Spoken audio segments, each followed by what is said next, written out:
गंगाखेड तालुक्यातील चिंचटाकळी या परिसरात आपण आहोत आणि शेतकऱ्याच्या प्लॉटवरती मी आहे. 10 एकरवरचं सोयाबीन त्यांनी खळा करून या ठिकाणी वाळणीसाठी ठेवलेला आहे. आणि खरं तर या पावसाळ्यामध्ये ढगफुटी सदृश्य पाऊस आणि गोदावरी नदीला आलेल्या महापुरामुळे सोयाबीन पिकाचे अतोनात नुकसान झालेले आहे.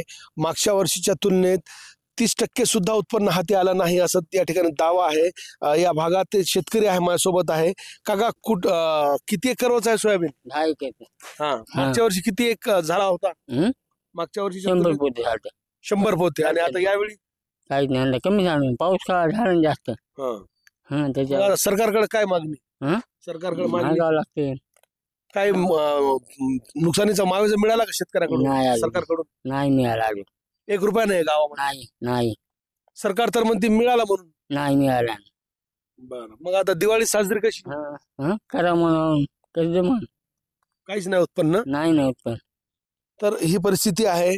खरं तर मागच्या वर्षी जेवढा उत्पन्न 2 एकरवर झाला होता सोयाबीनचा, 10 एकरवरही एवढा उत्पन्न झालं नाही. त्यामुळे शेती पिकांचे जे नुकसान आहे त्यात प्रामुख्यानं सोयाबीन पिकाचे भरपूर नुकसान झालेले आहे. त्यात मायबाप सरकारकडून रुपया सुद्धा मिळाला नसल्याचा दावा या ठिकाणचे शेतकरी करत आहेत. मोठ्या प्रमाणावर या भागातील सोयाबीन पिके आणि तूर सहित केळी पिकांना प्रचंड नुकसान झाला होता. मात्र सरकारकडून दिवाळीच्या तोंडावर रुपया सुद्धा मिळाला नसल्याचा दावा या गावाचे ग्रामस्थ करत आहेत. कॅमेरा पर्सन सय्यद खिजरसह नजीर खान, TV9 मराठी, चिंचटाकळी, गंगाखेड.